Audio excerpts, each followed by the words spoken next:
Chakra removal in particular is getting a lot of press at the moment. It's one of the big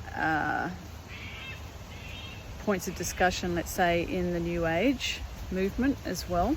And there are lots of people that are online and on YouTube and other platforms that are unpacking this topic too. So I'm not the only one here.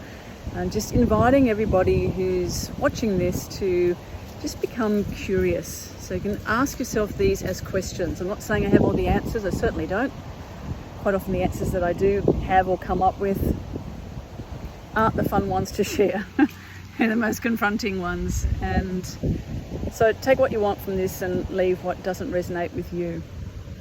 But fair to say that most spiritual people know that we have a chakra system, and that the traditional system involves 7 points through the body, from the base to the crown, or even the earth star to the soul star above and below.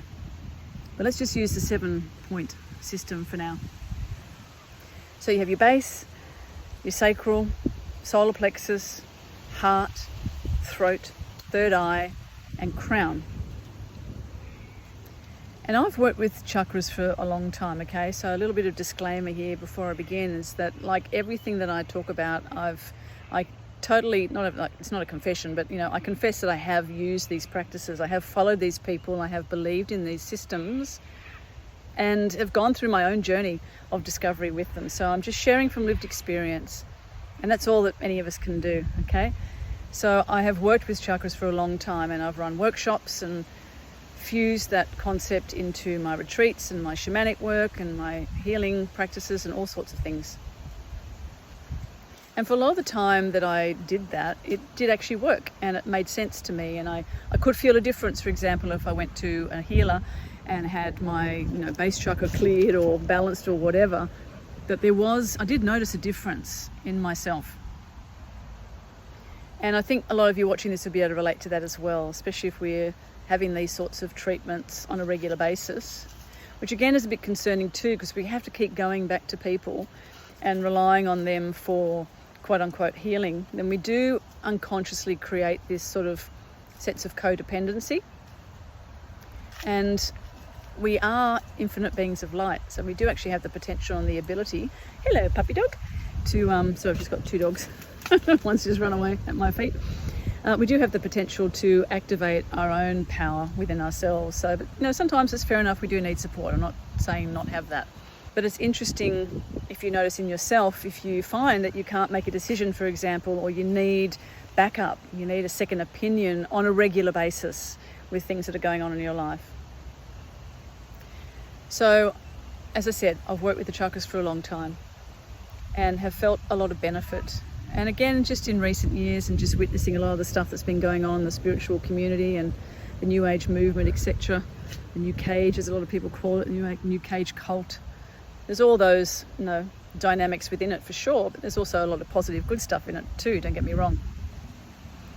And I came across this work around the fragmentary body, which is described as being an implant or some sort of inverted, if you want to call it another chakra, that's been implanted into pretty much all of humanity between the base and the sacral chakra. So blocking us essentially from our divine ability and birthright to connect into Mother Earth, to release the things that no longer serve us, to feel safe and secure, all the things that come with the sense of stability in your body. And this fragmentary body is apparently, according to this one person, I'll share his work in a moment, and I've interviewed him and it's become a good friend and his work is amazing, is that once you remove this, it allows the actual chakras to realign as they are designed to. It sort of sets you free from that grid, if you like, that mesh that is keeping a lot of us stuck in repetitive patterns.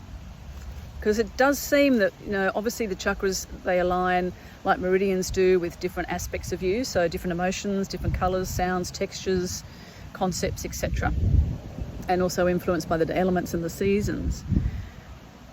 But if you're always having to have your chakras rebalanced, and you do maybe a little bit of your own work when you get home, but then kind of fall off the wagon later, and you've got to keep going back again. That to me just doesn't feel like anything with a sense of longevity is happening. There's a sense of reliance, or that something's sticking but not permanently. It's not really fully shifting the dynamic that you're after and that you need, obviously, through all the things that you're experiencing, feeling disconnected from that part of your body or that part of your energetic sphere or field.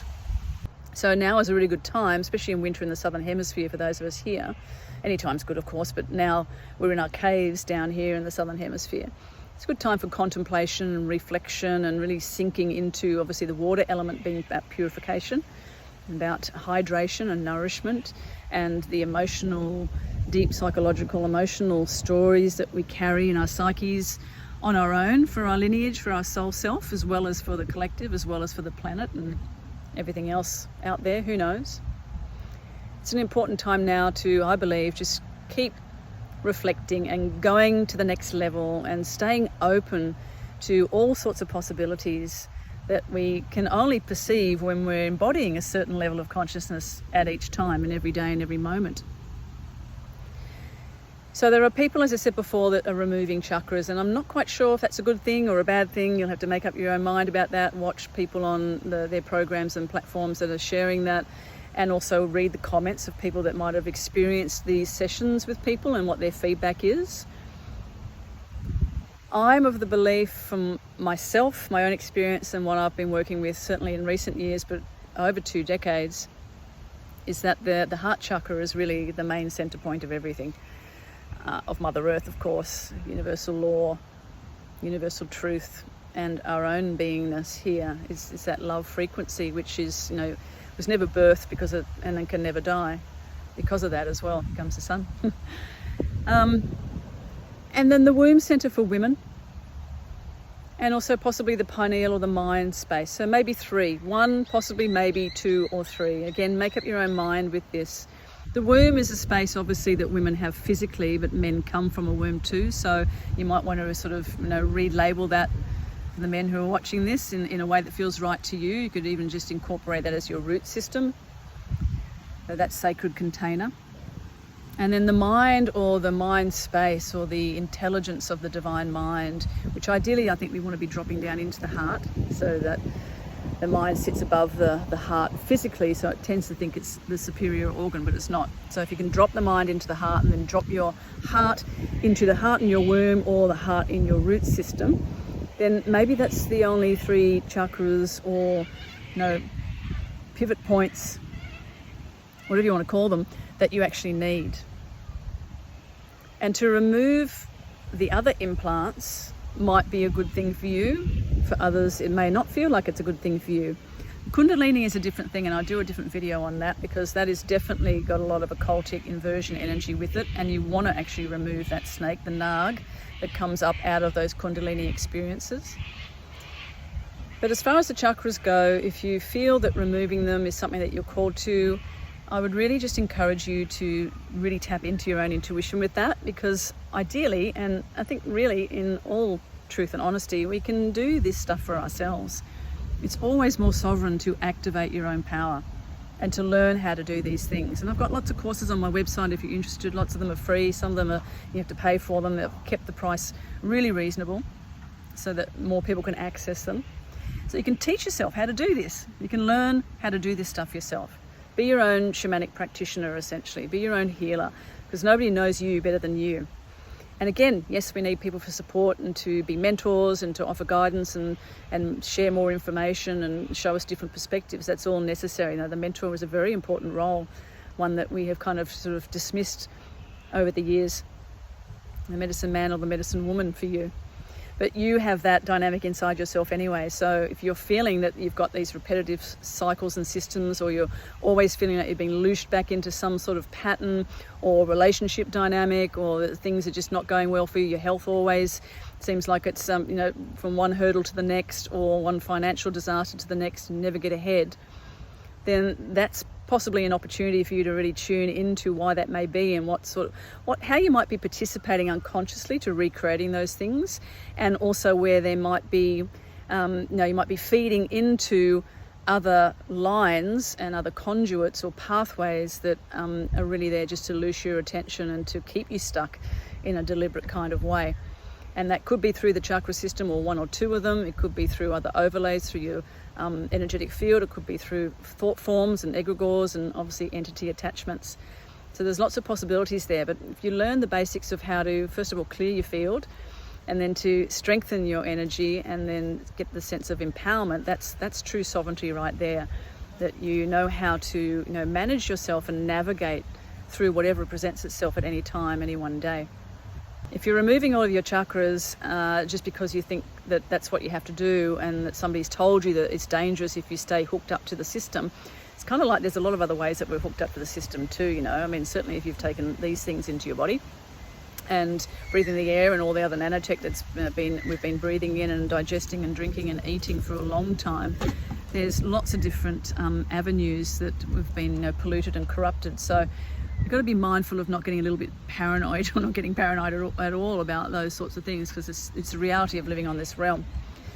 So tuning into the heart, and that's why I just keep coming back to the heart, because the heart will never lie. The mind obviously does, either deliberately or unconsciously. And the body will also never lie. The body will always tell you and show you what needs to be done, and where you're at any one point in time. Sorry, the dog turning around, sitting here next to me in the sun. Good boy. So the heart, and then having a bit of intelligence for the mind, obviously, to come in and maybe help make sense of some of that emotional stuff and the intuitive stuff that makes sense. And then obviously the grounding through the womb and the bloodlines for each of us to remind us why we're here, who we are, where we're going, what this whole human experience is about. And then discerning what's right for us in each moment. And that might be removing a couple of chakras. It might be keeping the whole imprint there. It might be not worrying about the fragmentary body. It might be anything at all. It might be all sorts of different things that you may not have thought would be appropriate for you until you really feel into this and have that inner conversation with yourself, and listen again to your body and the sensations that you get, and then the wisdom that comes through that mini journey, really. I think it's important also to remember, as I said before, read the comments in a lot of these posts. A lot of people are reporting that they feel dead inside, that they feel disconnected from their sovereignty, from their spirit, their consciousness, after having these sessions done with certain people.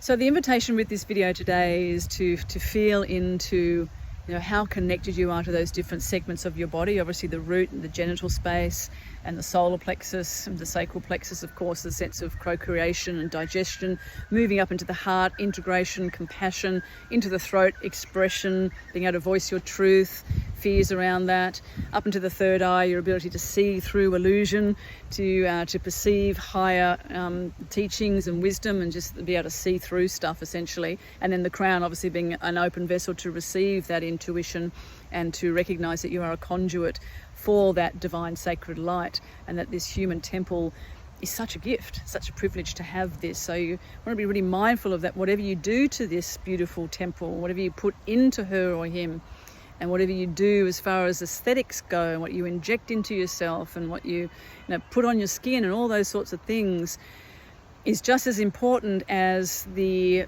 chakra energetic health of that layer of your being as well. And as I said, they all relate to obviously the chakra in the womb area, the sacral chakra, in the womb area, and the emotional water body, and then the fire in the heart, and how strong and contained and activated we feel, what our passion is in this life, what we're here to share, what we're here to express and allow to move through us, and also to receive through that in sacred duty, like a sacred duty of care, our mission, if you want to call it that. And remembering that, we can always have support from other people, but ultimately it's up to us to determine what is right for us, and then stay open enough as well, and humble enough too, to go, okay, well, I made that decision with that level of consciousness at the time, and now I believe this, or now I've learnt that, and that's made me think this, and now I'm not doing a 180, or maybe you do. It's okay to do that, because that's evolution. When you recognize what you did before, you might need to apologize to someone, who knows, or even just to yourself, and then go, okay, well, I made that choice from an uninformed position or whatever, or I was asleep or too afraid, or was in a bad relationship, didn't have the energy, all those things. And now in this moment, I choose to activate that that's always been in me. So recognizing who you have been and all the wonderful things that have brought you to that moment of recognizing, okay, this is who I am right now, and that's great too, but then I'm also on a pathway of evolution, so there's always more to embody and to activate and to release and surrender and connect to and all that stuff as well. So that we're always on this trajectory of more expansion, but we've got to ground that as well. You've got to go down like the roots of the tree before you go up and out and expand. And the chakra system may be something that you want to work with and keep working with, or explore and remove, or keep. You might want to be tuning into the trees or the land or animal guides or whatever that is for you. Even your own, like your inner knowing. Like, I don't even like the term now, like higher self, because that's sort of like is a hierarchical type of thing. Tune into your inner self, into that heart space, and listen. Create the time to actually listen and then feel what that brings up in you, and then give yourself time to integrate whatever that is that comes up for you, but staying open in that space. So you're grounded and strong, connected and protected, but you're also still open. And then maybe there is no need to remove things. Maybe these sort of implants and imprints just dissolve on their own, because that frequency is so purified or rarefied that it can't exist anymore. I mean, there's that potential on the planet as well. The more of us that start to sort of look around and scratch our heads and go, hang on a minute, this is not right, this is not the way the world's supposed to be, then that does create this growing baseline of awareness and of a reckoning eventually of like, well, we are actually here as we came here as free beings, and we have the right to live here as free beings. And then all those shackles and all those layers and restrictions that have stopped us from breathing fully, that have been stopping Mother Earth from breathing fully and getting into her rhythm as well, or the nanotech and all that, the geo warfare and things like that, and then the attacks on consciousness and psychic attacks, and that feeds in, as I said before, some people feeling really targeted right now. The more that you activate your light, then the more that's going to attract the extreme of the opposite, which is the shadow. So there's always more of ourselves to explore and to integrate and release and forgive and love back to center, to reclaim all those lost, forgotten, sold off, bargained with, disregarded aspects of ourselves, our seed soul self, to come back into a sense of sacred unity. And hopefully we can do it in this lifetime. I think there'll be a lot of us that will, but again, who knows? None of us really know. So hopefully that helps you today. Love to hear your comments, and check out denvisheather.com if you're interested in having a look at what I'm offering there, and if you want to have a chat as well, get in touch. See you next time.